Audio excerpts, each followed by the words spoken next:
loyalty ko sa kanila. And parang hindi ko naman kasi na-imagine talaga yung sarili ko sa ibang network. Parang kapuso talaga ako. Parang sila yung unang nagtiwala sa akin. Sila yung unang nagbigay sa akin ng chance. Kasi gusto ko talaga mag-artista. So, hindi naman hindi ako actually sa GMA agad nag-audition. Nag-audition din ako sa iba. Pero GMA ang tumanggap sa akin. So, bakit ako aalis? Sila yung nagtiwala sa akin. James, saka sabi ni Barbs, lumipat nga si Paul sa kasi Mika. Aalis na ba ako? Di ba Paul, di ba Mika? Kaya naman kayo lumipat dito sa Jeva. Pinipilit ko Where sila. you belong. Di ba maganda dito, maganda? Pinipilit. Puro man regional. Masaya kasi. Sige. May follow-up question.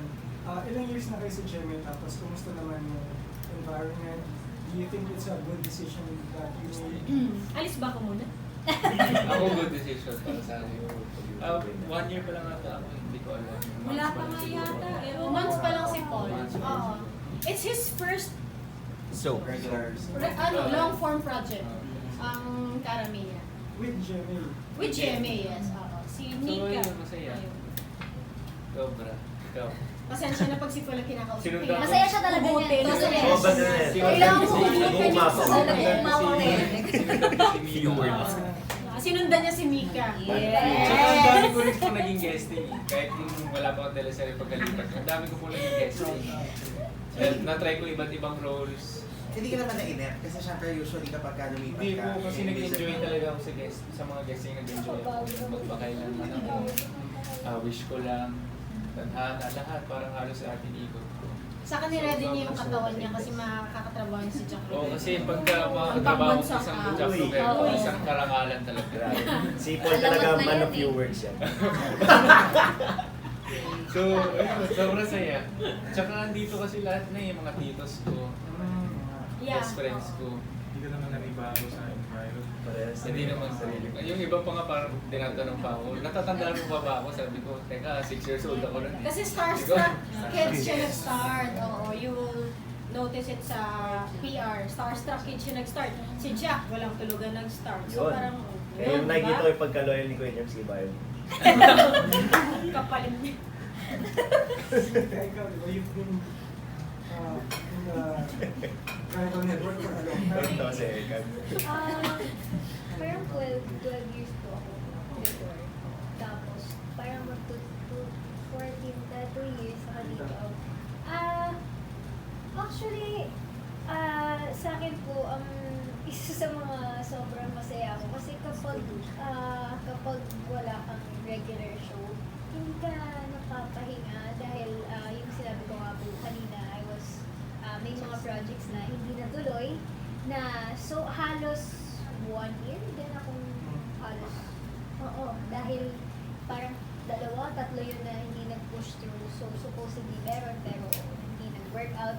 Hindi po, ang daming naloka ako sa sobrang daming guestings, ang daming shows ng GMA, kung ano-ano, may mga masasayang, ano ba, ang daming wish ko, naging suki po ako ng wish ko lang. Diba, Dear Oge, kami ni ate, tsaka isa sa pinaka-na-enjoy ko dito, nagka-work na din kasi kami ng ate ko ng drama po. Kasi never kami nagka-work before, parang interview lang. Nagka-work kami ng Dear Oge, comedy. Tapos nagka-work na din kami ng sa wish ko lang napanood mo, diba? Ng drama kami ni ate. So, isa yun sa mga pinagdadasal ko po na makatrabaho ko siya ng regular show. Feeling ko kahit magkaaway kami, diba? Kami yung gusto ko siyang makatrabaho po. And so far sa 2 years, nabigyan ako ng, this is my first break sa, sabihin natin, in a teleserye, in a long show. So, yun po. So far, so good, masaya, and mabait ko ng lahat ng tao. Good answer. Good answer. Kasi still dapat may star. Oo, ay sayang stamp. Pantataas. Cool pa Chikahin naman natin yung yung dalawang sweet dun sa gilid. Yes! Tayo. Tayo ba? First, hindi kasi parang you're more open now than before. Dati mga palihim-lihim lang na post na mga pagkain hindi mo pinapakalalan. Parang Correct. very open na. Parang, Straight pagkain na hindi pinapakain. pero, ano yun, parang was it a conscious move sa inyo na mas maging open na ngayon? Oo, kasi para sa amin, kahit naman anong tago ang gawin namin, napakalawak na ng social media. Kung saan man kami pumunta, itago namin, makikita pa rin kami ng tao, makukunan pa rin kami ng litrato or ng video or something. Lalabas at lalabas pa rin. So, bakit pa namin itatago? I mean, magmumukha pa kaming masama kasi parang dinay namin yung isa't isa, di ba? Which is ayoko sanang mangyari. So, ngayon na wala na rin namang, wala naman akong permanent love team. I think okay lang naman yun sa part ko na gawin niya.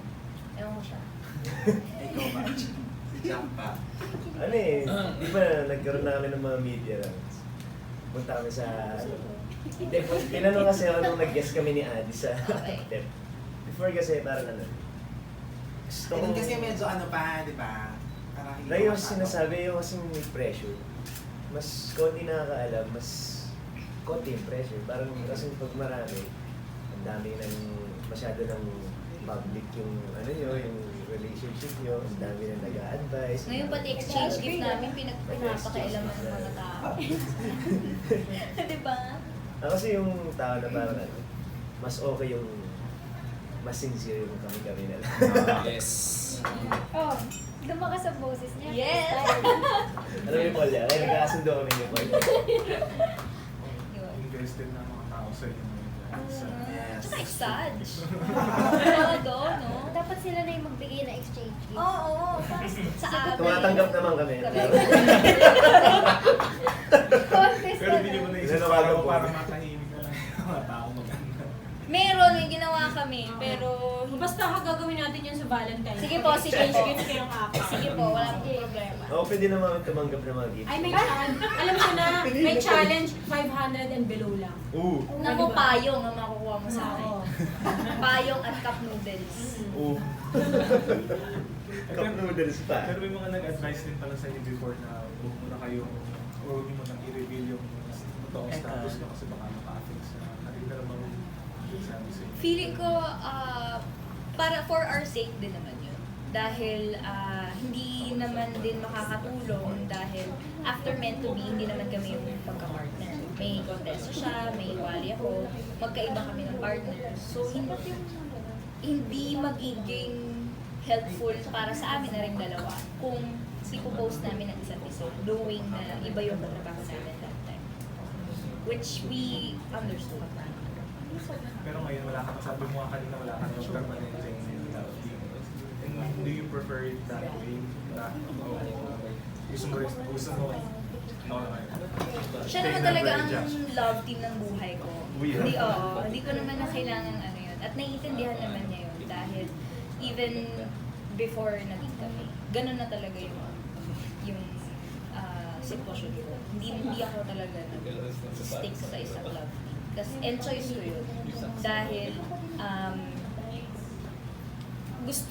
marami akong gustong i-try na mga bagay, hindi lang puro tungkol sa romance, hindi lang puro love story, ganyan. Syempre pag may love team ka, obligado na ang ibibigay sa'yo material, may love story, diba? Kasi may love team ka eh. Pero pag wala, pwede kang ilagay sa drama, horror. Kaya mo mag-action. Hindi ko nga sinabi, diba? Ilang horror lang eh. Maganda lang sa horror yun. Yung ganun. Kumbaga mas magiging malawak din yung pwede kong gawin kapag wala akong love. I'm sure hindi naman issue sa inyo kung makapareha kayo sa ibang babae. Hindi na. Dapat ikaw. Parang ikaw hindi ko Sa tingin mo. Parang yung tingin ni Jack, parang, give me a minute. Ganon. Sino mas seloso sa iyo? Siya. Wala naman. Kasi dapat magselo siya dahil Ayaw aminin ni Jack. may mga kissing scene ako sa Contessa. Hindi naman siya, doon ko siya Oy. nasubukan. Dalawa yan, tatlo. Oo. Alam ni Jimpy yan.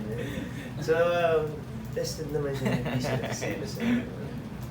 Kasi inabisuan ko na rin. So, may kissing scene na rin. Go lang. In fairness naman. Ako confident din naman ako siya. Kasi hindi hindi pa rin naman siya nagpapakis as an actress. So, ewan ko kung kailan niya. Sa karamihan. Hindi, pero kunwari dito, may kissing-sing kami ni Paul. Okay Oo. sa'yo yun? Oo naman. Yes! Ayan, sulat na natin. Mag-usap Sabihin pa mo na kay mamaya. Dave. Wala reservation. Oo naman. You don't mind kung hindi ka ang first on screen. Oo naman.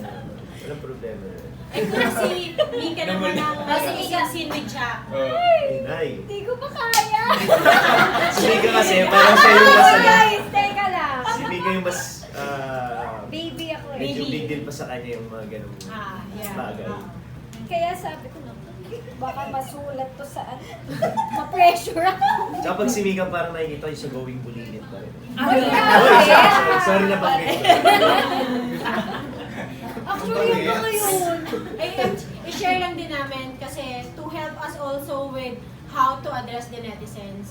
Later today, our team is going to meet with the representatives of the fans club of Jack, Barbie, Mika, and Paul kasi we want them involved in the show. This is also how I did it with Meant to Be before. Yes. Kasi the more involved they are, the more they feel parang ownership to the program. Yes. So, parang mas lalo nilang ipoprotect yun. Kaya gusto namin i-include sila in the journey. Any other questions? Mag-group picture tayo kung saan.